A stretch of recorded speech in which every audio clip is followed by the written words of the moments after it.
बांग्लादेश में चुनाव हुए और सत्ता में आ गई है बांग्लादेश नेशनलिस्ट पार्टी। अब सवाल ढाका का नहीं है, सवाल दिल्ली का है। और ये जो सवाल हैं ये लगातार अब सामने आ रहे हैं। क्या भारत के लिए यह सिर्फ पड़ोसी देश में सरकार बदलने की खबर है या एक बड़ा स्ट्रेटेजिक वार्निंग सिग्नल? क्या बांग्लादेश अब भी भारत के साथ पहले जैसी दोस्ती निभाएगा या चीन के साथ मिलकर नई पॉलिटिकल लाइन खींचेगा, या फिर से नॉर्थ ईस्ट को लेकर बयानबाजी शुरू होगी? क्या सेवन सिस्टर्स को लेकर पुराने नैरेटिव दोहराए जाएंगे कि सेवन सिस्टर्स को हम भारत से अलग कर देंगे? क्या बॉर्डर पर टोन बदलेगा? क्या दिल्ली का इन्फ्लुएंस टेस्ट पर है? इतिहास कहता है कि जब पिछली बार बीएनपी सत्ता में थी, रिश्ते उतने स्मूथ नहीं थे भारत के साथ। लेकिन 2026 की ग्राउंड रियलिटी अलग है। तो सच क्या है? फियर जस्टिफाइड है या ओवर रिएक्शन है? इस वीडियो में हम इमोशन नहीं, एविडेंस देखेंगे, मिथ्स को तोड़ेंगे और साफ समझेंगे कि ये पूरी थ्योरी क्या कहती है। बीएनपी की जीत का भारत पर असली असर क्या होगा? इन सभी सवालों का जवाब हम इस वीडियो में फैक्ट्स, डेटा और रीसेंट डेवलपमेंट्स के आधार पर समझेंगे।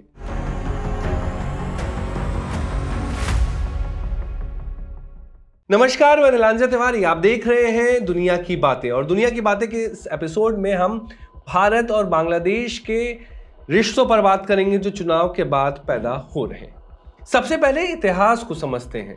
2001 से 6 के बीच जब बीएनपी की सरकार थी, तब भारत और बांग्लादेश के रिश्ते बहुत स्मूथ नहीं थे। भारत की तरफ से यह आरोप लगा कि उसके नॉर्थ ईस्ट से जुड़े हुए एक्सट्रीमिस्ट ग्रुप बांग्लादेश की जमीन का इस्तेमाल कर रहे थे। उस समय ट्रस्ट डेफिसिट साफ दिखता था। डायलॉग तो शेयर होते थे, लेकिन भरोसा कम था इंडिया और बांग्लादेश के बीच में। बाद में 2009 के बाद जब अवामी लीग सत्ता में आई थी, तो सिक्योरिटी कोऑपरेशन बढ़ा था। कई वांटेड क्रिमिनल्स को भारत को सौंपा गया। दोनों देशों के बीच जॉइंट पेट्रोल्स और इंटेलिजेंस शेयरिंग में सुधार हुआ। यही वजह है कि भारत में एक परसेप्शन बना कि अवामी लीग का मतलब स्टेबल रिलेशन और बीएनपी का मतलब है टेंशन। और इसी थ्योरी के बेस पर आज ये सारी बातें की जा रही हैं। लेकिन परसेप्शन और प्रेजेंट रियलिटी हमेशा एक जैसी नहीं होती है। अब आज की तस्वीर देखिए। 2026 का बांग्लादेश 2001 वाला बांग्लादेश नहीं है। उस समय उसकी इकोनॉमी सीमित थी, ग्लोबल इंटीग्रेशन कम था। आज बांग्लादेश का जीडीपी लगभग 460 अरब डॉलर के आसपास है। पिछले एक डिकेड में उसकी ग्रोथ रेट 6 से 7% ऑन एवरेज रही है। बांग्लादेश का गारमेंट एक्सपोर्ट इंडस्ट्री दुनिया के सबसे बड़े सप्लायर्स में शामिल है। यूरोपियन यूनियन और अमेरिका बांग्लादेश के सबसे बड़े मार्केट है। मतलब साफ है कि बांग्लादेश की इकोनॉमी ग्लोबल सप्लाई चेन से जुड़ी हुई है। ऐसे बदले माहौल में विदेश नीति भी प्रैक्टिकल हो जाती है। यही नहीं, भारत और बांग्लादेश के बीच ट्रेड करीब 18 से 20 अरब डॉलर का है, यहां तक पहुंच चुका है। भारत बांग्लादेश का दूसरा सबसे बड़ा ट्रेड पार्टनर है। बांग्लादेश भारत से 1100 मेगावाट से ज्यादा बिजली खरीदता है। पेट्रोलियम पाइपलाइन सिलीगुड़ी से पार्वतीपुर तक ऑपरेशनल है। कई रेल रूट्स दोबारा शुरू हुए, जिनमें कोलकाता, ढाका और अगरतला अखौरा कनेक्शन शामिल है। यानी दोनों देशों का रिश्ता अब सिर्फ राजनीतिक बयान तक सीमित नहीं है, यह रोजमर्रा की इकोनॉमी से जुड़ा है। अगर कोई नई सरकार सिर्फ आइडियोलॉजी के आधार पर रिलेशन बिगाड़ती है, तो उसका सीधा असर उसकी इंडस्ट्री, एनर्जी सप्लाई और ट्रेड बैलेंस पर पड़ेगा। अब जब मैं यह सब कह रहा हूं, तो आप सोच रहे होंगे कि चीन क्या करेगा। तो वो मूर्ख थोड़ी है कि पिछले 10 वर्षों से बांग्लादेश में 20 अरब डॉलर से अधिक के प्रोजेक्ट्स लॉन्च कर रहा है, अनाउंस कर रहा है। पावर प्लांट्स, हाईवेज, ब्रिजेस, सी इंफ्रास्ट्रक्चर डेवलपमेंट्स, ये सभी प्रोजेक्ट्स बांग्लादेश के ग्रोथ मॉडल का हिस्सा बने हैं जो चाइना ने इन्वेस्ट किया है। मेरे ख्याल से ढाका बैलेंसिंग अप्रोच अपना सकता है। मतलब इंडिया से कॉपरेशन, चाइना से इन्वेस्टमेंट और वेस्ट से एक्सपोर्ट एक्सेस। यह स्ट्रेटेजी नई नहीं है। कई छोटे और मध्य देश भी इसी मॉडल पर चलते हैं। वे एक पावर ब्लॉक पर डिपेंड नहीं होते हैं, बल्कि मल्टी अलाइनमेंट को अपनाते हैं। यही शायद बांग्लादेश भी अपनाए। अब ऐसे में एक सवाल यह भी उठता है कि क्या बांग्लादेश पूरी तरीके से चाइना कैंप में जा सकता है? इसका जवाब डेटा में छुपा हुआ है, जो मैं आपको बताता हूँ।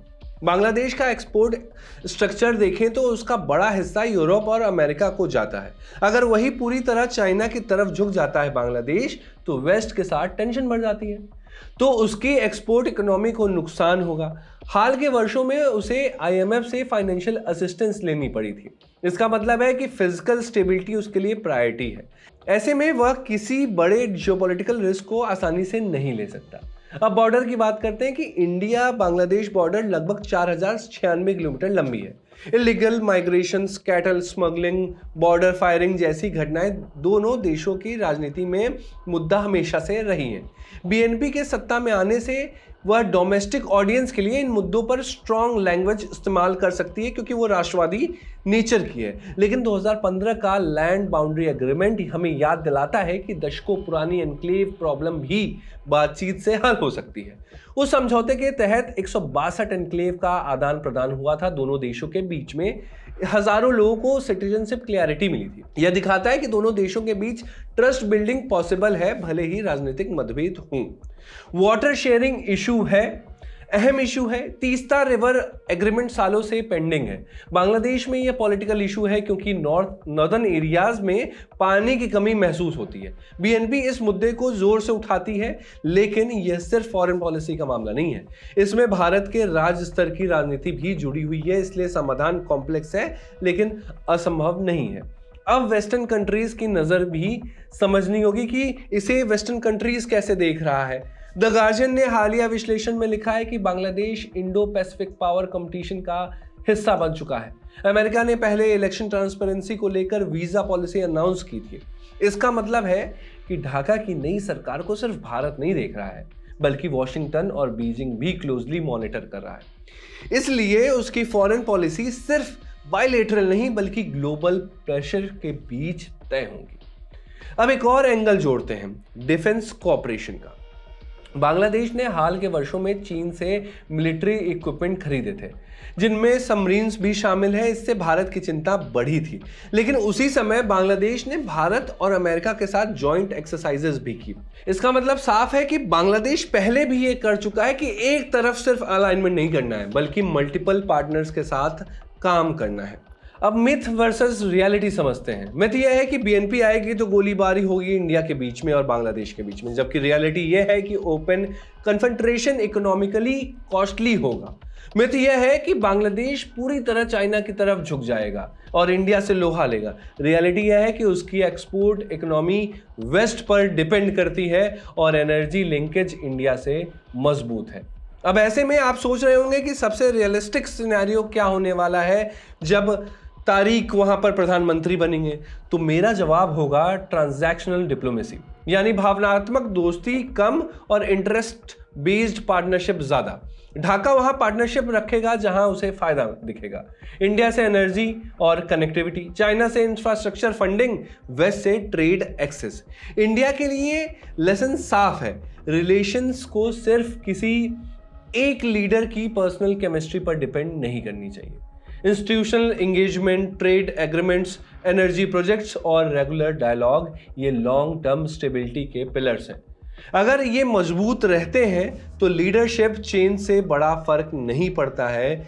शायद इसी पर बांग्लादेश भी आगे काम करेगा और ये इंडिया को समझने की जरूरत है। अंत में यह हमें समझना जरूरी है कि पड़ोसी बदले नहीं जा सकते हैं। इंडिया और बांग्लादेश ज्योग्राफी से जुड़े हुए हैं। Shared reverse, shared borders, shared history, ये फैक्टर्स हमेशा पॉलिसी मेकर्स को बातचीत की मेज पर वापस लाते हैं। इसलिए बीएनपी की जीत को क्राइसिस की तरह नहीं बल्कि पॉलिसी रीसेट की तरह देखा जाना रियलिस्टिक होगा। असली संकेत नई सरकार के पहले 6 दिनों में मिलेंगे कि वो लोग पहले 6 महीनों में फॉरेन विजिट उनकी कहाँ हो रही है, एनर्जी डील्स की दिशा क्या होती है, तीस्ता नेगोशिएशंस में टोन कैसा रहता है और चाइना प्रोजेक्ट्स की गति क्या रहती है। हेडलाइन से ज़्यादा इन पॉलिसी सिग्नल्स को देखना ज़रूरी होगा। इसलिए अभी इंडिया को या हम लोगों को पैनिक होने की ज़रूरत नहीं है, लेकिन कंप्लेसमेंट होने की भी ज़रूरत नहीं है। साउथ एशिया की पॉलिटिक्स हमेशा डायनामिक रही है। जो देश प्रैक्टिकल अप्रोच अपनाता है वही लॉन्ग टर्म स्टेबिलिटी पाता है और फिलहाल डेटा यही संकेत देता है कि बांग्लादेश भी प्रैक्टिकल अप्रोच से ही आगे बढ़े। धन्यवाद, आज का वीडियो यहीं तक और आगे भी हम लेके आएंगे ऐसे मुद्दे जो आपको बताएंगे दुनिया की बातों के इस एपिसोड में। पिछले एपिसोड में हमने जीमेल के बारे में बताया था। करीब 2.5 लाख से ज़्यादा लोगों ने उस वीडियो को देखा था और कमेंट्स किए थे, उनको वो इन्फॉर्मेशन यूज़फुल लगी थी। अगर आपको ऐसी इन्फॉर्मेशन यूज़फुल लगती है तो हमारे चैनल को सब्सक्राइब नहीं किया तो सब्सक्राइब कर लीजिए, हमारे साथ जुड़ जाइए, दुनिया की बातें के एपिसोड्स को देखिए और सुपर थैंक्स अगर अच्छा लगता है तो सुपर थैंक्स दीजिए और हमको सपोर्ट करते रहिए। धन्यवाद।